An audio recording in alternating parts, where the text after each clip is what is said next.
Hello and welcome to Lard Island. Gauls, Gauls, Gauls, we love them, as a wise man once said. Well, here we go. This is our final look at the army lists for Infamy.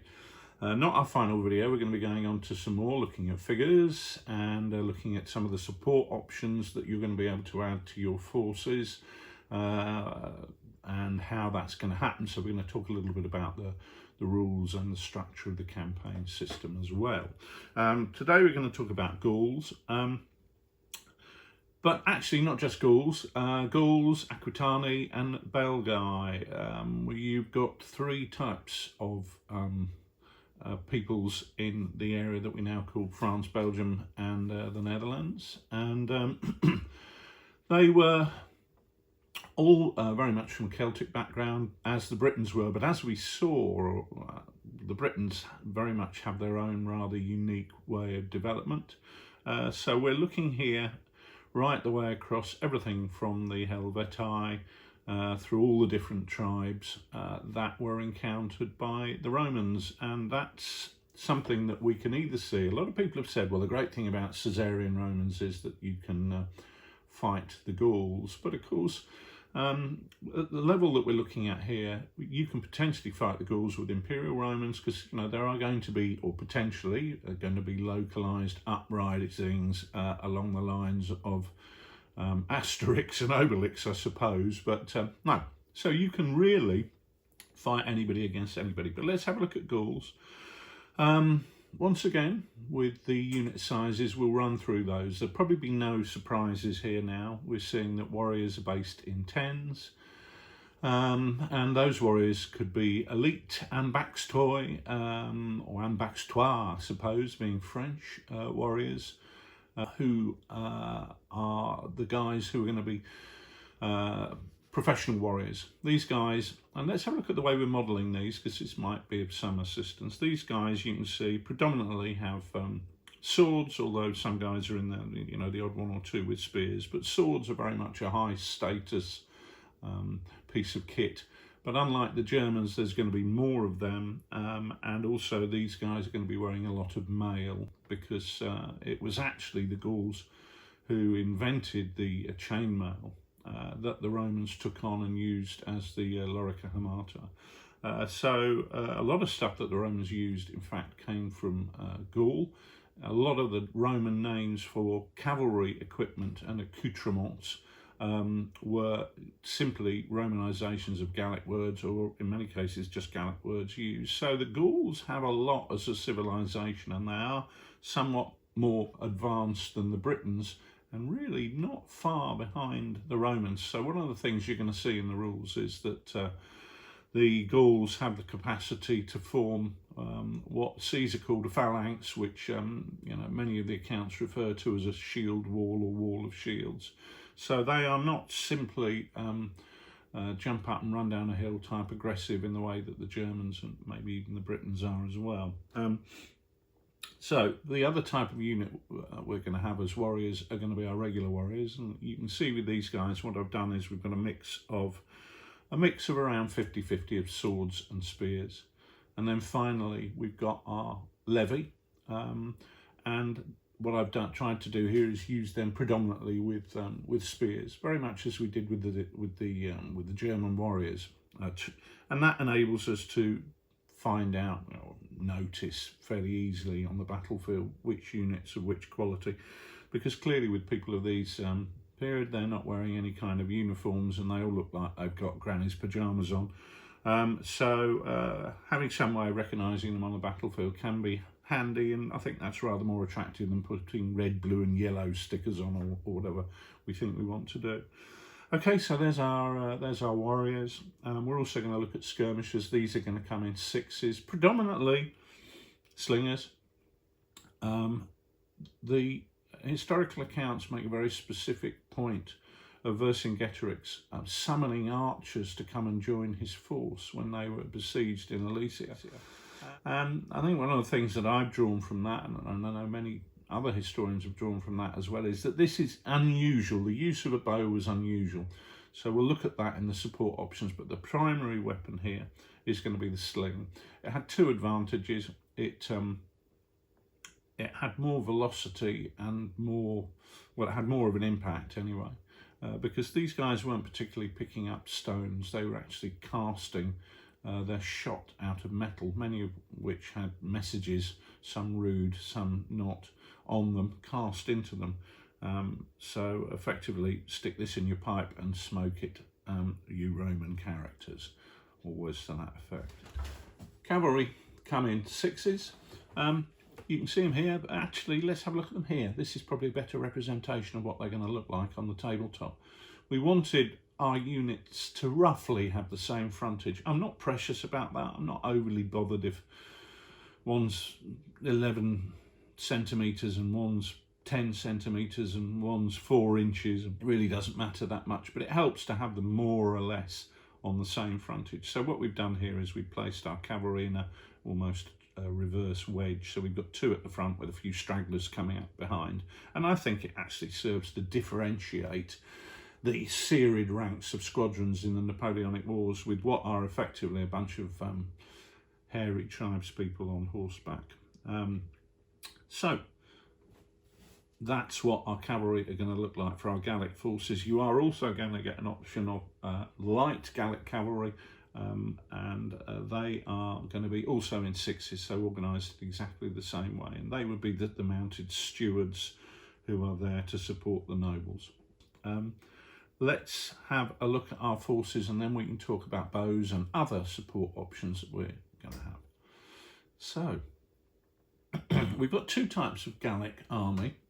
I did look for a third, and I thought, well, there's no point in creating a third just for the sake of it. And to be honest with you, I'm quite happy that these core forces create a good basis that we can then add to and build up from, to make, you know, varied and slightly different forces.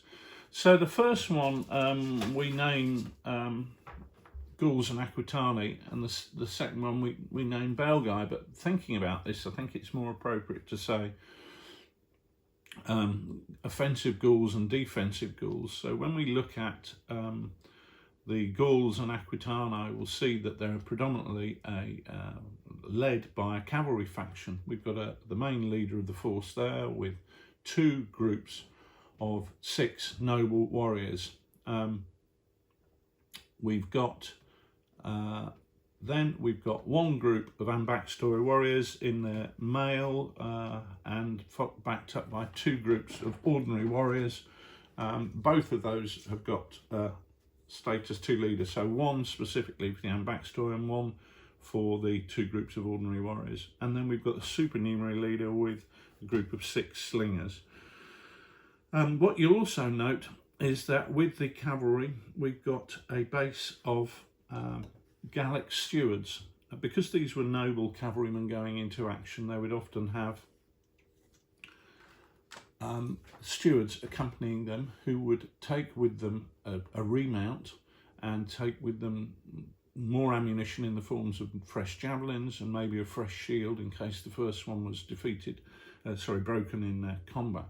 So these stewards are there to serve as a rallying point for our noble cavalry. It allows them to fall back and rally some shock off, and also to replan with ammunition and then launch themselves back into the fray, very much as they did. The second list we're looking at are the Belgae, and they represent the forces more in the north of the country. But they're also ideal for units who are on the defensive during Caesar's advance into the lands of the Belgae, where he basically caught a lot of these forces on the hop. And there's less reliance on cavalry in that area, because a lot of these are on the defensive, and this force would be equally good for Vercingetorix, fighting when he is besieged. So you can see what we've got here is we've got a warlord, status 3 warlord. Then he has got with him 2 groups of 10 ambassador warriors, the elite warriors. Then we've got a status 2 leader with 2 groups of 10 warriors. and then we've got another status 2 leader with 2 groups of tribal levy, following which we've got a group of 6 supernumerary slingers. So you can see that everybody in the tribe is basically fighting at that point in time, that really represents Gallic forces who are not operating with cavalry and operating as a whole tribe. So that would do, for example, for the Helvetii in the very early period. And of course, so what support options can we look at with our Gauls? Well, clearly we've got all types of warriors. We've got the elite, we've got the sort of ordinary warriors, and we've got the levy as well. We've also got fanatical warriors. We've seen the frothers in the German and the British lists, and they're going to be present for the Gauls as well. They've got javelin skirmishers, they've got slinger skirmishers, which we've already seen, and they've got what we call woodland archers. Now, woodland archers are basically hunters who've been co-opted into the army and consequently are not really used to standing in serried ranks, but they're fine when they're operating from the cover of woods, or in the case that we're looking at here, possibly the cover of fortifications, such as the walls of a Gallic Oppidum. So we've also got tribal levy, which we talked about. Sorry, we've also got British mercenaries who are not dissimilar, but slightly mad, and don't have necessarily some of the same skills that the Gallic warriors, but are potentially more aggressive and more primeval in their approach to life, and there's nothing wrong with that. We've got German allies. The Belgae, any Belgae force operating in the north can select any support options from the German lists, because they're so used to being embroiled in centuries of conflict with the Germans along the Rhine, that they're very much used to the German way of fighting, and also some of the subordinate German tribes could be allied to them. In the south, people, particularly the Aquitani, you could also see Spanish allies coming in, so there could be quite a bit of variety in terms of the way that our lists work. You've got noble mounted warriors there, obviously, which are very much as we've seen in our first list, and then we've got the tribal cavalry, who are our skirmisher cavalry, who are probably likely to be the stewards of the nobles, who are not really going to be as keen to be involved in slogging out hand-to-hand combat, but they are going to be able to go in and make javelin attacks and make hit-and-run attacks on an enemy. So quite a bit of variety there in those lists. So there we are. What support options do we have for the Gauls? Well, we've got, it's going to be a case of adding leaders to our force, but you've got options such as musicians, you've got options such as wagons from which they can take supplies. You've obviously got the Gallic stewards, but they come free with any force that includes noble cavalry. You only need one for the whole force of noble cavalry. It just represents a rallying point for the cavalry force. You could have barricades, you could have walls, fortified walls, but that depends if you want to get into that type of warfare. It's completely unnecessary. Obviously, we're going to have our Gallic ambush points and deployment points. What I'm not going to do is show them to you, because I showed them to you with the Britons, because to be honest with you, if you were walking down your high street and an ancient Briton and an ancient Gaul were coming towards you, you probably wouldn't know the difference. So I'm going to be using them as generic Celtic ambush points and deployment points. One of the great things is a lot of these figures were used in the British Army. So if you're going to be doing a British force, why not add a few units of heavy cavalry to make it into a Gallic force? If you're going to be doing a Gallic force, why not add a few different units to make it into a British force? Just add a few chariots and Bob's your uncle. So there we are. That's a look at the Gauls. As I say, a lot of potential variety in there, especially when you're looking at the margins where, you know, you've got the Spanish potentially able to get involved in the south, and you've got the Germans able to get involved in the north. Equally, we're going to be seeing that those Germans are going to be fighting for the Romans as well as against the Romans. When Caesar fought the Suebi, who'd invaded Gaul, he used lots of Gallic cavalry. So these figures can be used for all sorts of armies. It's the great thing about the early period, that you've got a lot of pick and mix that you can use. So there we go. Any questions, please make a note of them below. We'll come back with the next program, which will be talking about some of the support options and looking at figures, figure manufacturers, and figure how they size up together. Okay, thanks very much for watching, and we'll see you soon.